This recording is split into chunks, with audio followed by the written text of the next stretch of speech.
Dear Heavenly Father, we ask your blessing upon this meeting and on the people of goodwill everywhere. May we prove ourselves worthy citizens of our country and our world, devoted to truth, sincere in fellowship, given to service, and confident in steadfast faith. Preserve us faithful to these ideals. Let us stand firm when the fight is hard. Give us strength sufficient for this day. Make us as big as our problems and to stay bigger than our responsibilities. Help us to live up to our capabilities. Amen. Thank you, Marilyn. And now to lead us in the pledge and the four-way test, Ben Rexroad.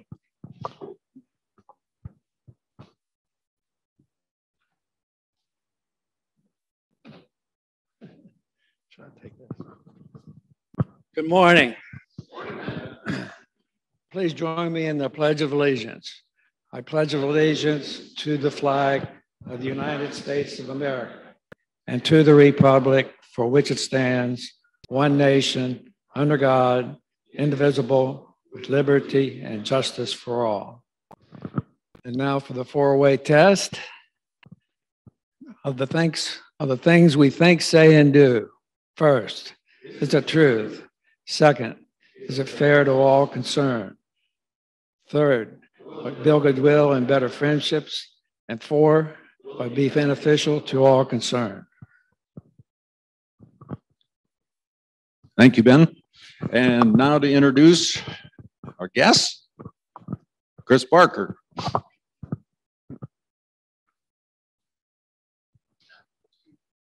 Good morning, Rotarians. If you please join me in a warm Rotary welcome. Joining us for the second time, I believe, is Barbara Mars Hall. If you could please stand up so we can give you a warm Rotary welcome. Thank you very much. Thank you, Chris. And now our president, Pat Sheard. Good morning, Rotarians. So our quote to open the day. Trying to find good quotes about trains is hard. There's a lot of parody on them, but this is a good one. To travel by train is to see nature and human beings, towns and churches and rivers. In fact, to see life. Agatha Christie. Marilyn, would you like to give an auction update?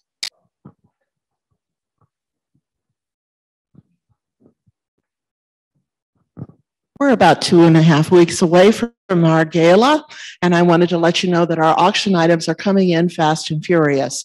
We do have a clipboard that we're passing around today, looking for volunteers for the day of, as well as the evening of. We're hoping to control some chaos, if you know what I mean, as people are rushing after at the end of our evening.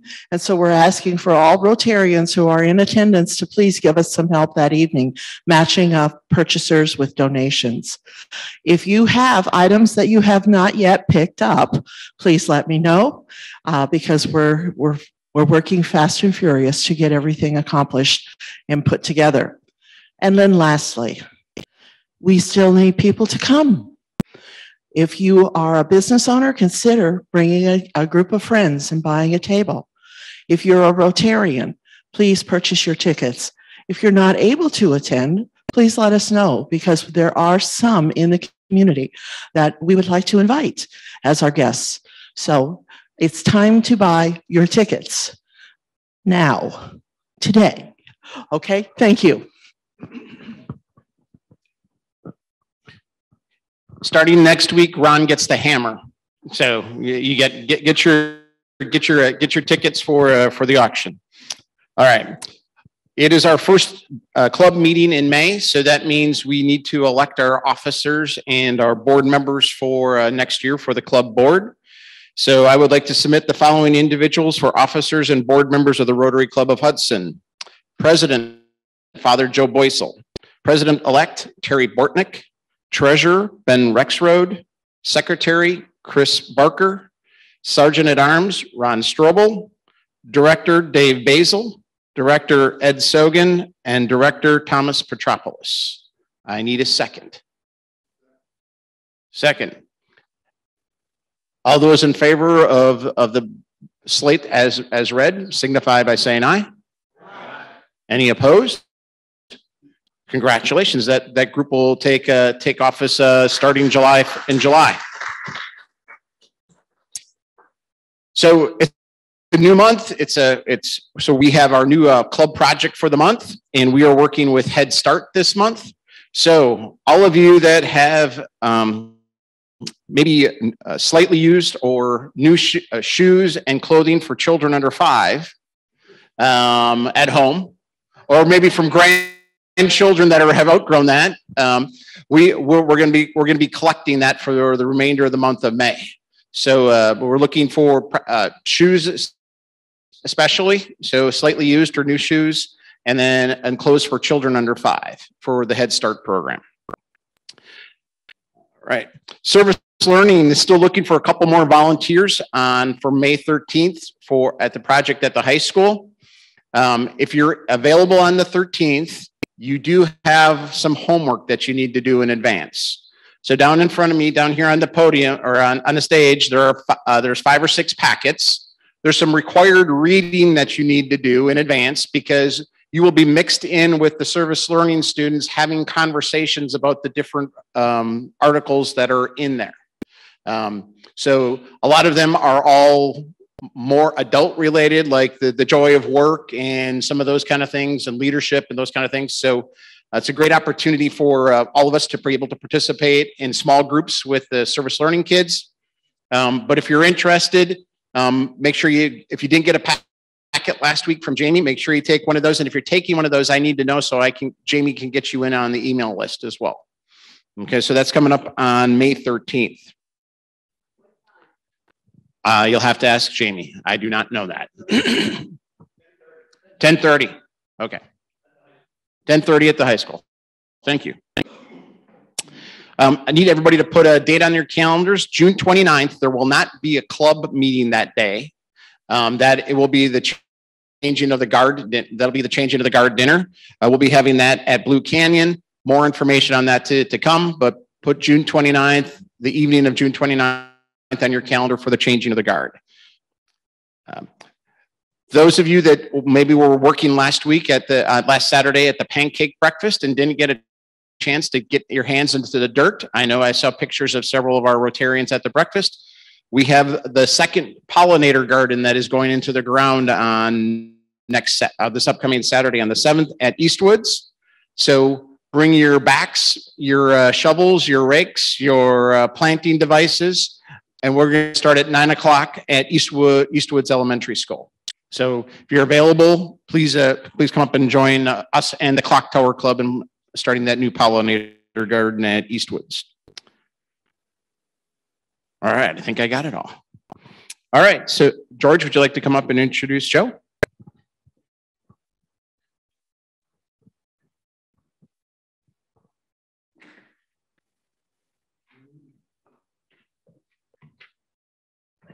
Sure.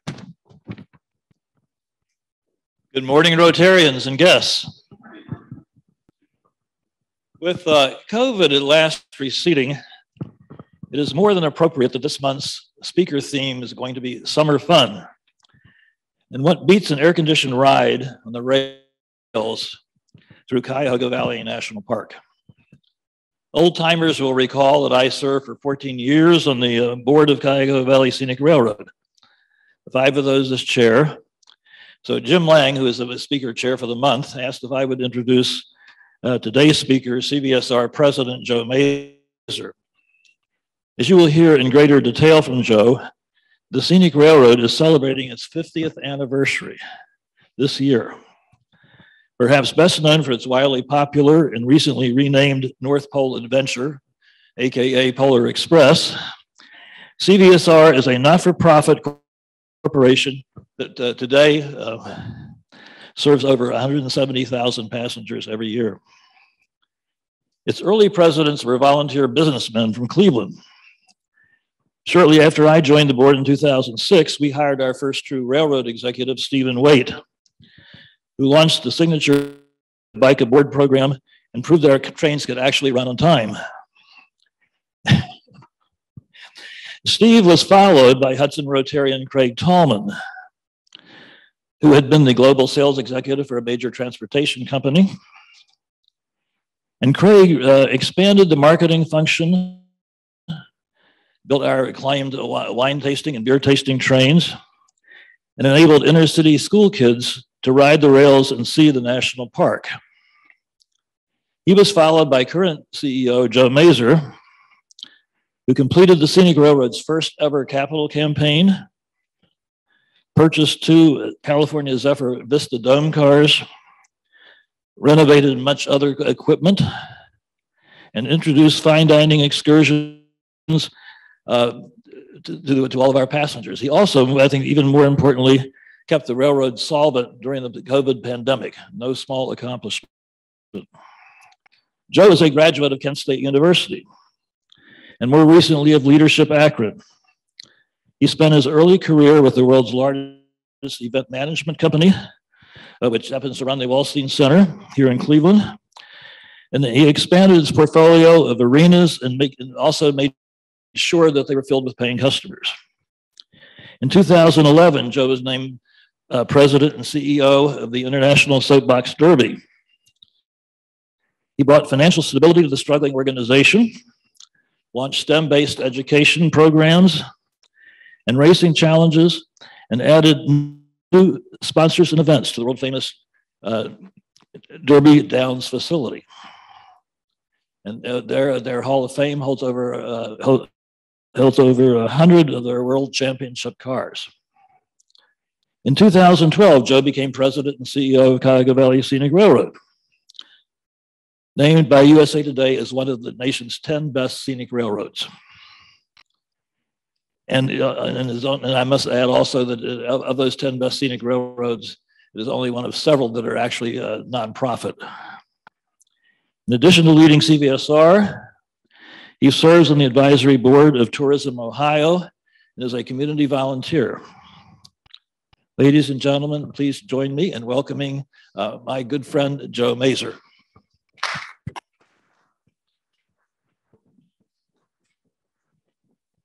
Thanks, George. Thanks, George.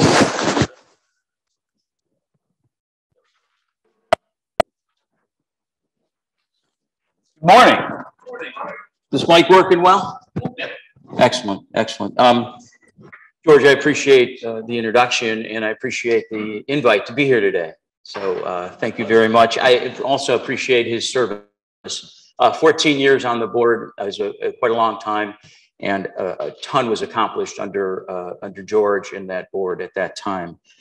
He mentioned that we were top 10 rated, and that was to a USA Today poll, and we were 4 last year. That voting's going on right now, so you could vote for us. We want to be number 1 soon. So who here has been on the Cuyahoga Valley Scenic Railroad? Excellent. I see your hand go up, but what I want to know is, in the past, say, 10 years, who has been on another railroad? Couple. Okay. All right. You know, the Cuyahoga Valley Scenic Railroad is one of the few railroads in the country that people will frequent. Basically keeps train travel alive and historic train travel alive. And so we're very fortunate for the railroad, and we're very, lucky for some things that I'm about to talk about. So next, there you go. You can't talk about the railroad unless you talk about the actual tracks that exist and why we're here. So in 1880, the tracks were, or prior to 1880, and the launch in 1880 of the Valley Railway took place, and that basically connected Cleveland to Tuscarawas County, and which actually the tracks for Valley Railway go all the way down to Zoraville. And so that was to bring freight and passengers. Freight was mainly coal. And so it was a big shift from the canal world into the train world. 1913 is the great flood, which pretty much devastated the canal, and the railroad took over from there. Next slide. It was interesting because in 1880 it was started, and in 1895 it went bankrupt. It went bankrupt and was reorganized under the Baltimore and Ohio Railroad, and it was called the Cleveland Terminal and Valley Railway. Next slide. So as I kind of wanted to give a little history of that rail that we run on. And so that rail then was, it was merged, purchased by the Chesapeake and Ohio Railroad. And that railroad ended up becoming CSX. And so next slide. Then comes a gentleman named Siegfried Burling. Siegfried Burling is the founder of the Cuyahoga Valley Scenic Railroad. Really, the Cuyahoga Valley line was the original name that we started up underneath. Siegfried was the caretaker, the custodian of Hale Farm and Village. He had a thought, and there's a quote that I read recently about how impressed he was when he was a boy about the railroad, hearing the whistle and hearing the wheels on the tracks. And what he wanted to do is recreate that experience so that families and kids can continue to hear that, and that would never, go away. And so he created the Cuyahoga Valley Scenic Railroad, started again with the Valley Railway, and partnered with Midwest Rail Preservation, which had the 4070 steam locomotive, and also partnered with Hale Farm to create that connection and to get folks from Cleveland Zoo down to Hale Farm. Since he ran Hale Farm, it was his job to get more and more folks there at the farm. And what else? 1974, Gerald Ford creates the Cuyahoga Valley National Recreation Area. And then 1975 is interesting because I said that the Cuyahoga Valley line was started in 72, but its first excursion was until 1975. Next slide. That first excursion that Siegfried put on was to get folks from the Cleveland Zoo down to Hale Farm. It was a dinner. It was a high-end dinner. And it was what I would call a disaster that was successful. And if you think about, if you ever knew Siegfried, and we lost him in December, he was 89 years old. But Siegfried never let anything stand in his way on what he wanted to accomplish. And so that first excursion started before they even left, started with a union issue, a union problem. So they departed very late. They didn't get to Hale Farm until 10 p.m. for a dinner. There were bearing issues with the rail, with the train. So they had to go down to Akron and swap out a locomotive. And then they didn't return back till 3 a.m. Sounds like a disaster, but in Siegfried's mind, it was successful. And we're on time now. We're never this late. But that's just Siegfried's mind and how he wanted to make sure. That was basically the test run. Learned a lot and moved on from there. Next slide. So as the history goes, the Cuyahoga Valley line. With my pages here. In 1977, switched from going from the Cleveland Zoo to Hale Farm to Akron Independence, which we are currently at now. And we go all the way down to Akron now, which is currently our 26 miles of track. In 1985, the tracks were abandoned, and so Cuyahoga Valley Line, aka CVSR, could not run during that time. Not until 1987, when the National Park purchased the tracks from CSX. That was instrumental in the organization. The National Park now owns the track. They maintain the tracks, and the partnership that we created in 1989 is truly what makes CVSR or Cuyahoga Valley Line work. They incur the expenses to maintain the tracks, and the organization, the nonprofit CVSR, maintains the equipment. And that is a huge feat in itself. Next slide. In 1994, we changed from the Valley the valley, from the Cuyahoga Valley, oh my gosh, I get all these Cuyahoga Valleys mixed up. Cuyahoga Valley line to Cuyahoga Valley Scenic, Cuyahoga Valley Preservation and Scenic Railroad. So you know it as the Cuyahoga Valley Scenic Railroad. And we switched colors. And I talked to a gentleman the other day who was on the board who created the logo and the colors, and they went and switched from the blue to the bright yellow just because you could see it in the park. It's more visible, and it was interesting to hear a little bit of that story. He surveyed a lot of the riders, and that's what they decided to go with. Next slide. So George mentioned the Polar Express. That is our largest fundraiser. It is almost half of our budget. And it was originally started by a partnership with the National Park. And now the nonprofit, the Cuyahoga Valley Scenic Railroad, operates that holiday train. And I'll talk in a little bit about how we switched from the Polar Express brand. But it started off as 3 nights. And we run over 40 nights now. And we have 43,000 people that ride that train. And as we move through the years, the Cuyahoga Valley Scenic Railroad grows up, right? So at the beginning, we leased cars. And in 1994, we purchased a fleet of cars, 7 cars. There was 6 passenger cars and 1 very nice luxury car, observation car that we were lucky to get and still do have. That's a St. Lucie Sound. Next slide. Again, as we grow up, in 1999, we needed, or prior to 99, we needed the facility to maintain all these cars. And we were doing that in a siding in Peninsula. You can imagine, maintaining locomotives and rail cars outside in the winter on a siding in Peninsula. And that siding still exists. It's down there by Terry Lumber.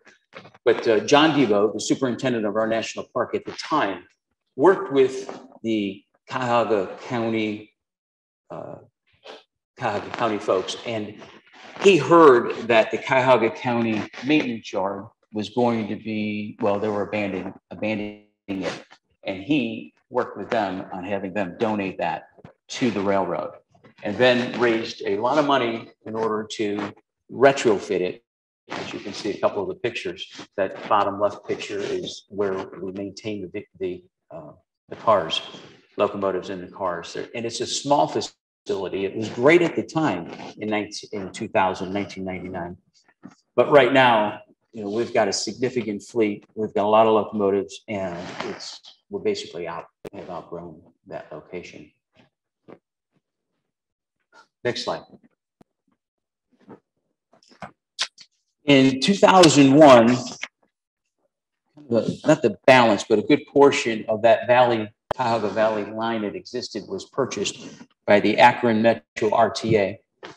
And in 2003, a deal was struck between the Cuyahoga Valley Scenic Railroad and the Akron Metro RTA to start running down to Canton. And that went on for many years, and it was an extension. So our train would run 26 miles, and then we'd have another train that would take you from Akron down to Canton.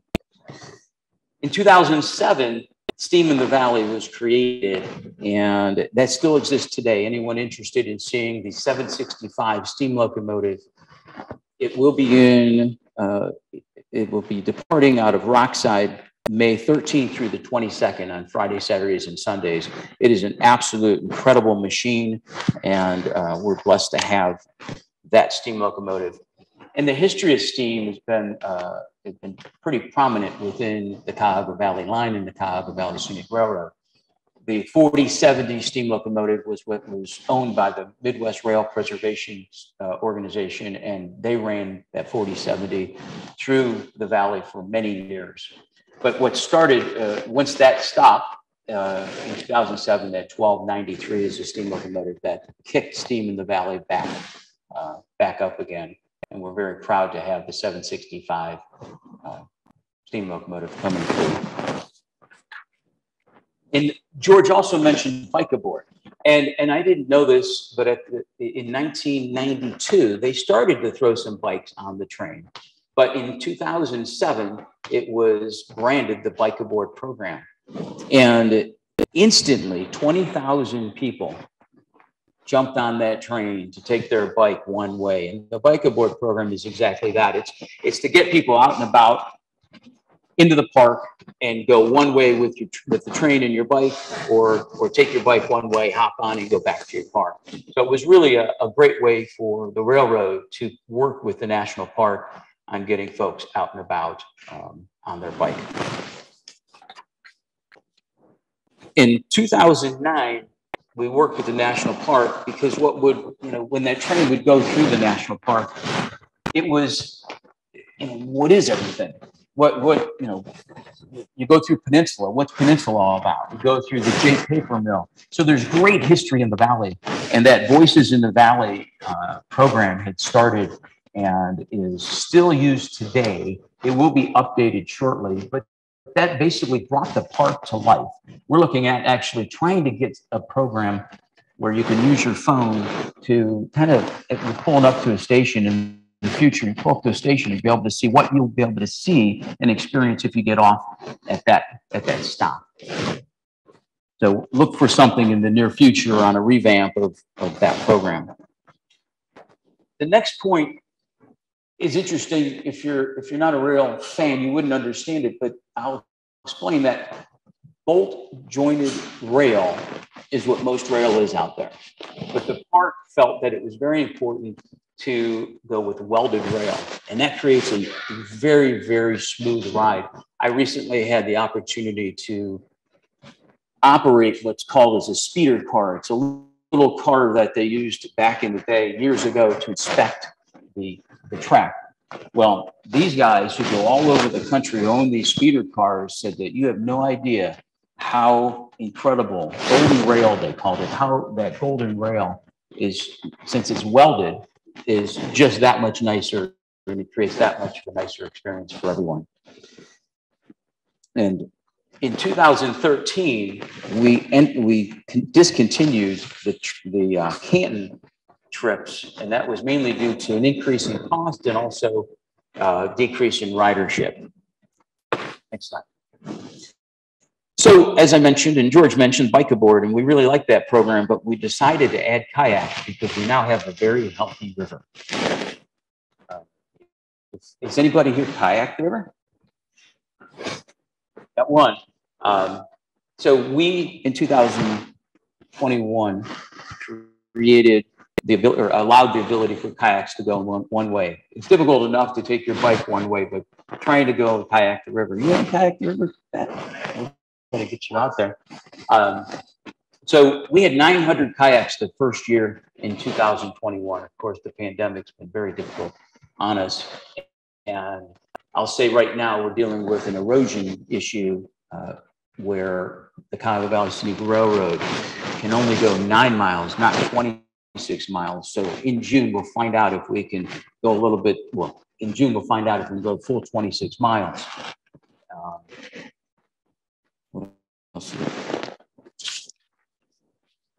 Moving on, the Cuyahoga Valley Scenic Railroad started, as George mentioned, the first ever capital campaign.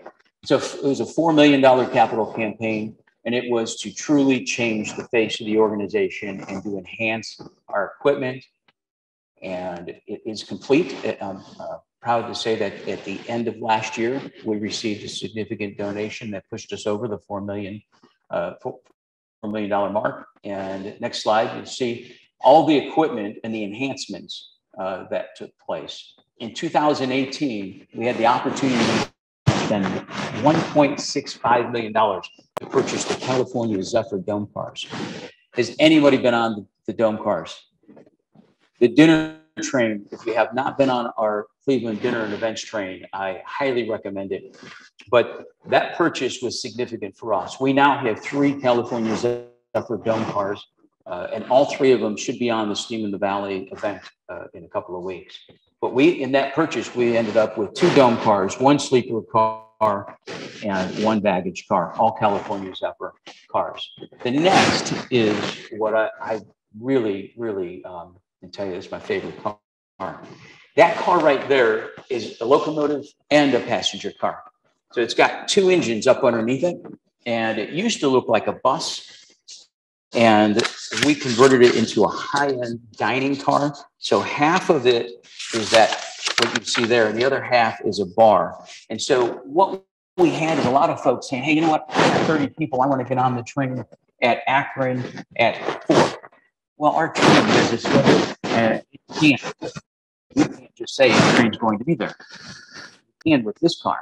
So this car has been being chartered out by companies, by individuals, parties, anniversaries, and it could, aside from the other train on the tracks, go about anywhere you need it to go and at any time schedule. So it's been a huge hit for us.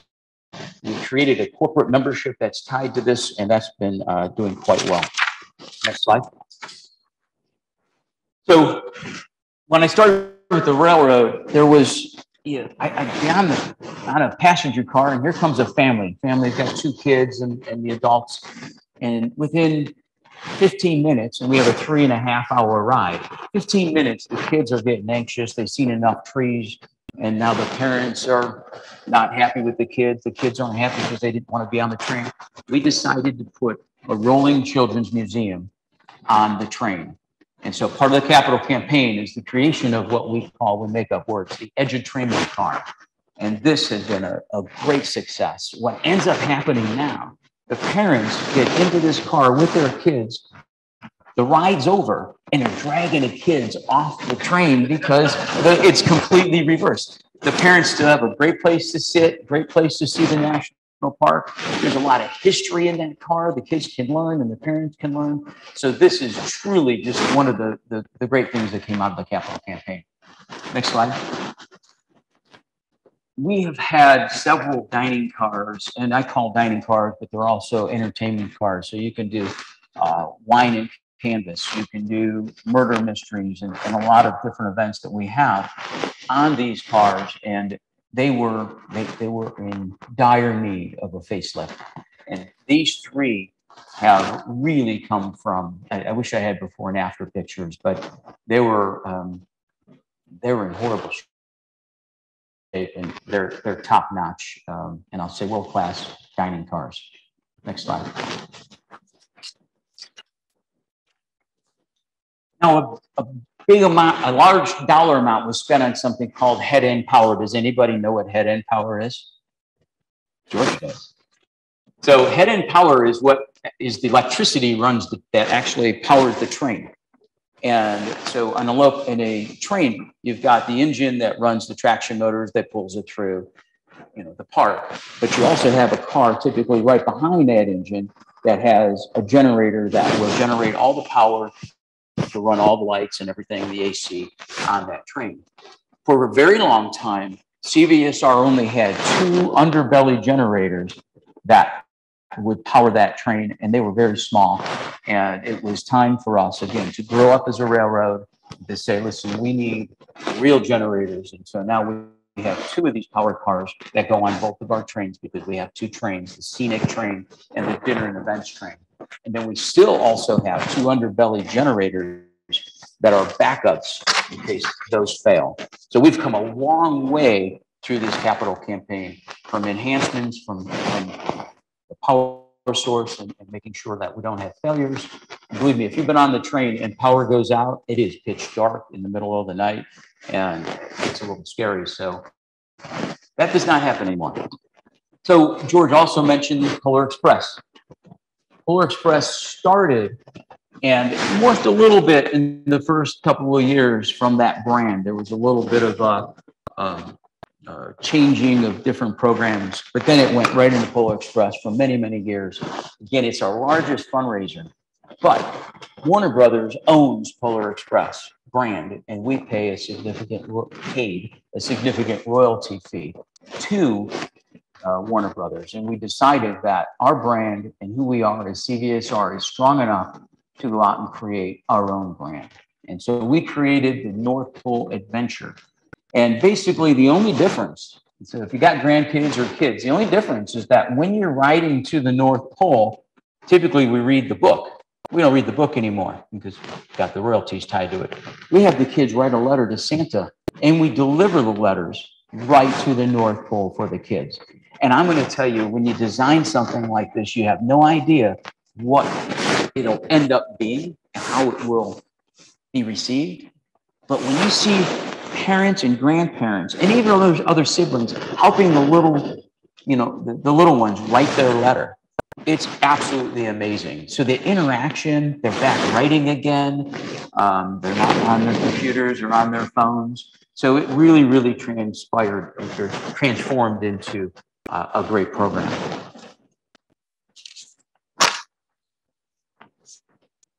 I mentioned events. Boy, do we have events. If something up there doesn't appeal to you, please let me know what you want to do on the train. I don't even know if wine and canvas, I mentioned that one up there, but imagine this, you're literally going through the park at 20, 25 miles an hour, drinking wine and painting a picture. But we're blessed to have that many events. The diversity, and one of the ones that I truly love is that family fun loop.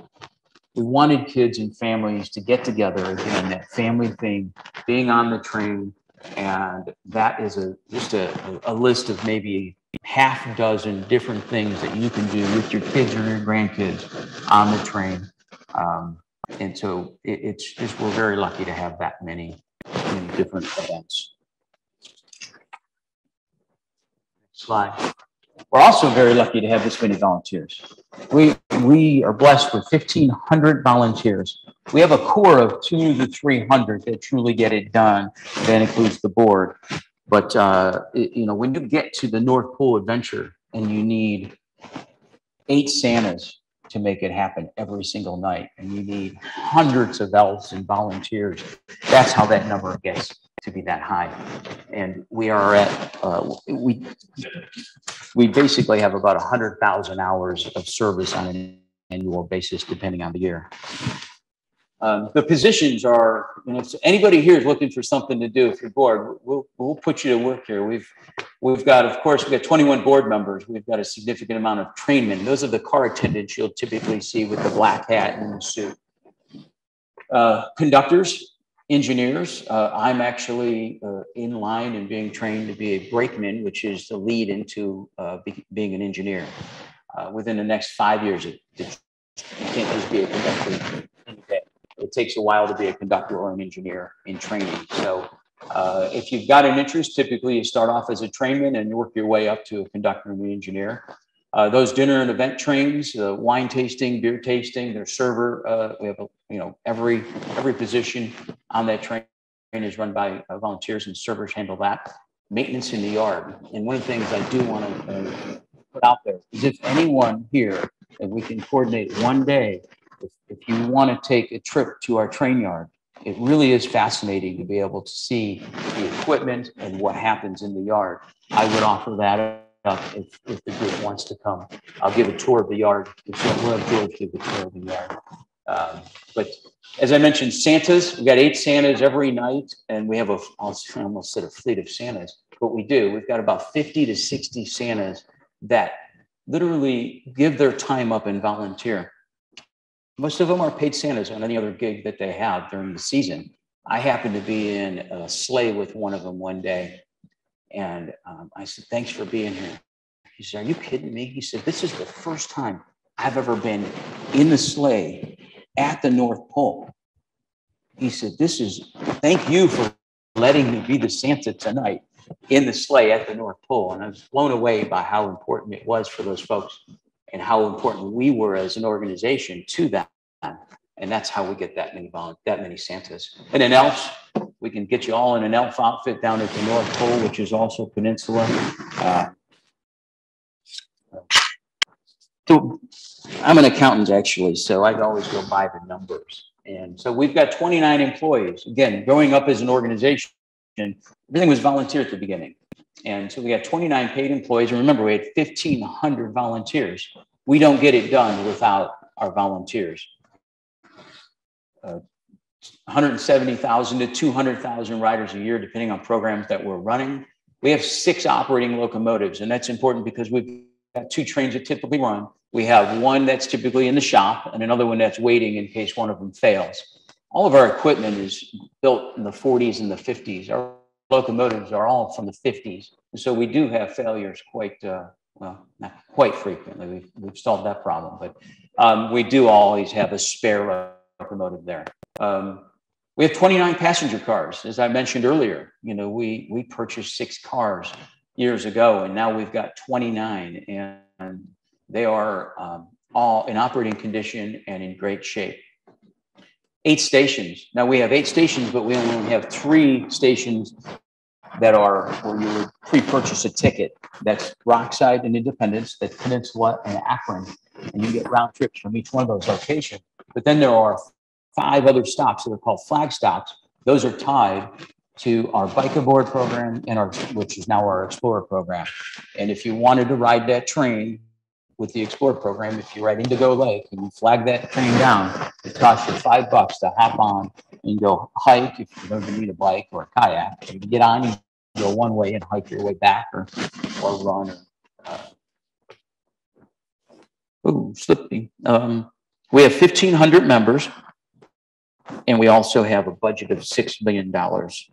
Again, that's significant compared to the days of the 70s and the 80s. I tried to run through it as fast as I can. Actually, that was quick enough for you. But I wanted to, our founder always said that no matter what, you never leave a group without making an ask.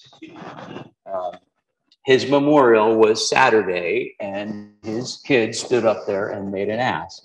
But we're a fun organization. We truly are. There's a lot of different things to do. This annual fundraiser we brought back, it used to be called the All Aboard Ball, and George was heavily involved in that. And we've themed it the last couple of years. And since it's our 50th anniversary, we decided that we were going to go with the 50s theme because George said we should. And it was his suggestion. And we ran with it, George. It's significant. So that is September 24th. This year, we created an award to honor our founder.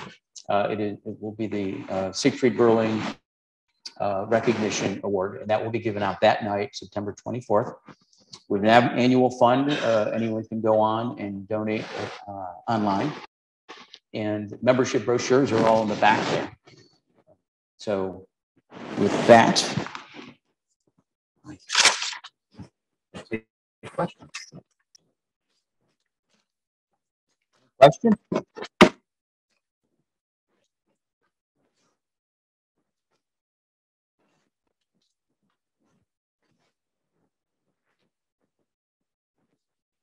So, well, first of all, I want to thank Tom Petropoulos, who is running the meetings today. This is literally the first time in about 4 years I've been actually able to just sit and enjoy the meeting. So, but doing a great job. Who am I? Anyway, so a couple of testimonials.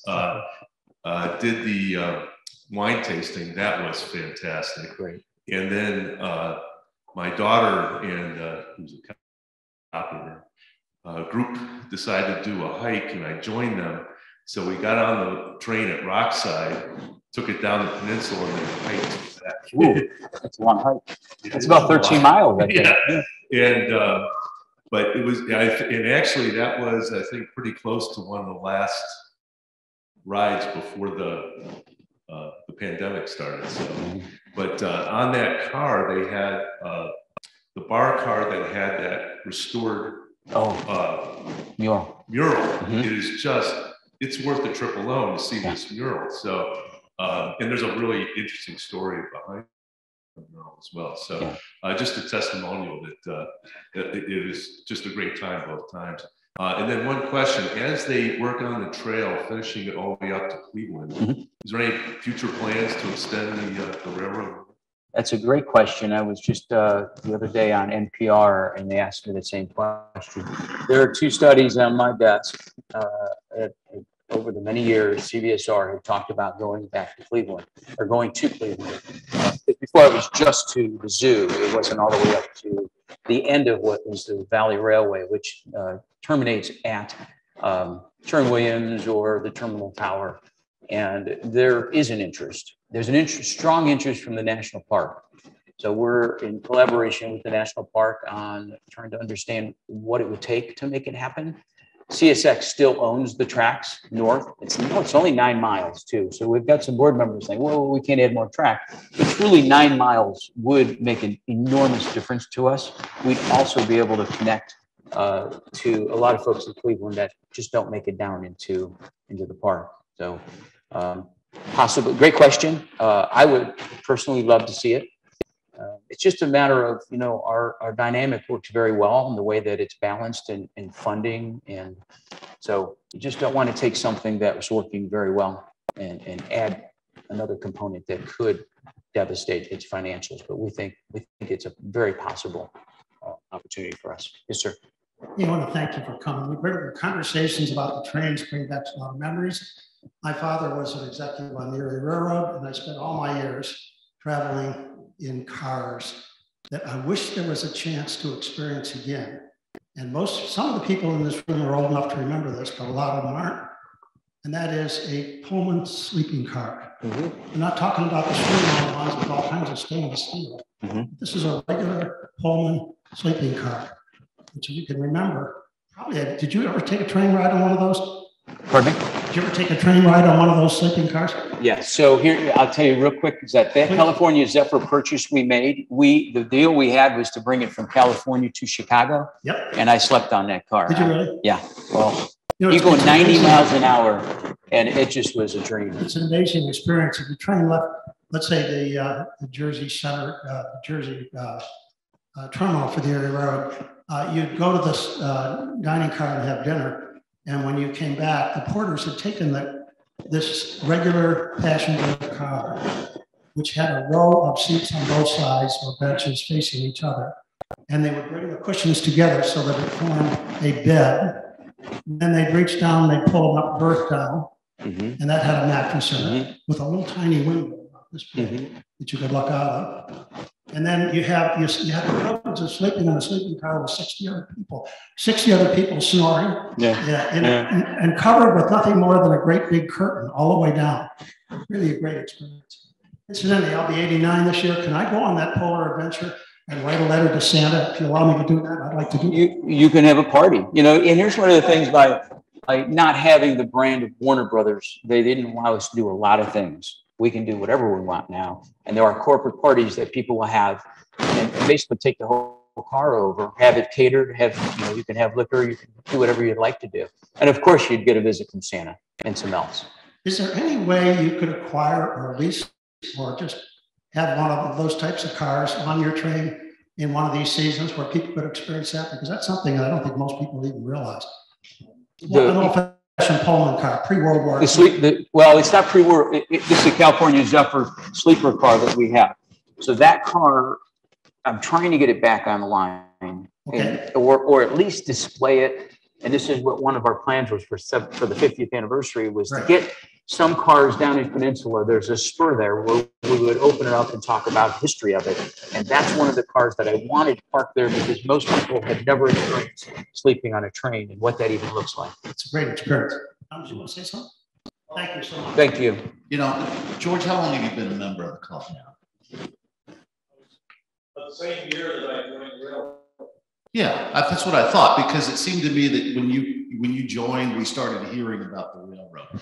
Every year we'd hear about the railroad. It's been probably a little while since we've heard. Has it been a couple of years since? And I miss it. I mean, it was kind of a tradition.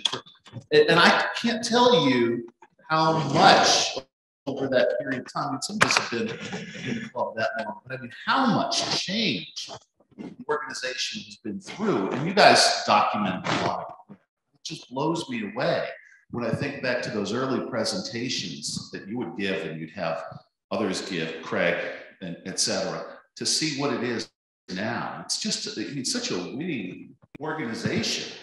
You know, credit to both of you and to all of your colleagues and all the many volunteers. Thank you. And donors that have made this into what it is. But it's just, I mean, I'll say it again, it's a winning organization. Congratulations. Thank you. Thank you. One of the things I'll mention is that I have a question. Yes, sir. Was there a trunk line off the main line over to Hale? Because right now I bike in that area, and we bike over from Peninsula to that area. There's no way, it's a long walk from the rail line over the hill. Number two, is the line still from Akron to Canton viable? And number three, write them down. Are you attached to the Midwest Railway Preservation Society, which is at West 3rd in Cleveland? Midwest Rail is an easy one. We are not. We don't have they're two separate nonprofits. There's not a partnership right now. Once in a while, we'll rent cars from them. They got open air cars that we would bring in just for the Steam in the Valley event. They are trying to restore the 4070, which has got a long way to go. There happens to be another locomotive in that roundhouse there, and it is the 2100, and that's probably about six months to a year away from literally steaming up again. Give me your other. Was there a trunk line from the main line over the hill? Yeah. Oh. I'm not sure. It does not, and I don't think it ever has. It's always been a distance away.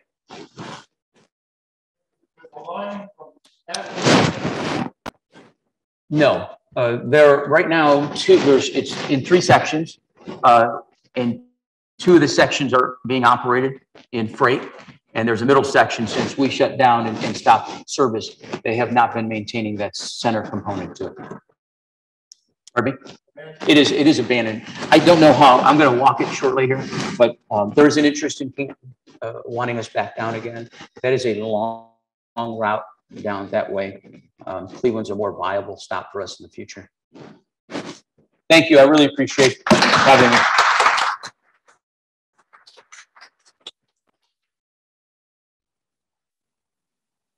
Thank you very much, Joe. In 2016, I had the opportunity of getting on an Amtrak train in Chicago and being on a train with 11 14-year-olds and 3 other adults taking Amtrak out to Philmont. And it was exactly a 24-hour train ride from Chicago to Raton, New Mexico. And it was interesting watching 14-year-olds who had never really been in a dining car before, having to, because we gave them their money for the day, so they had to allocate their money for breakfast and for lunch and for dinner, looking at the menu, having to figure out their tips and all those kind of things to make sure that they tip the waiter. And there was one steward in the dining car who the boys didn't order fast enough. And she gave him a hard time and was like, come on, I've got other people I got to take care of. So what's funny is now when those boys get together, invariably somebody says, come on, we got other things we need to do. So it was a eye-opening experience being on a car for 24 hours and getting to see that whole middle part of the country that a lot of us don't get to see. So thank you for what you do and for what you do for the area. Rotabuck raffle. We are up to a $12 payout. Woo. So that might get you about 3 gallons of gas. All right, so Joe, we're going to ask you to come back up and pull a ticket out of here. You're going to make a friend this morning. So more importantly than the $12 today, the jackpot is now up to $445. $445. So if you have a pickup truck, you could fill your pickup truck up with gas. So 717-588, 717-588. 588? Oh, all right, Pat.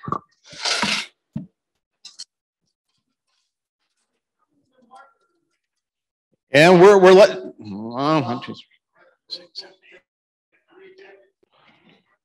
There are 15 marbles left. So that's pretty good. All right, Pat, reach in there, grab it. Oh, it is not the black marble, so we are down to 14 marbles left, but you get your payout. All right, we'll donate it back to the club. Thank you very much, Pat.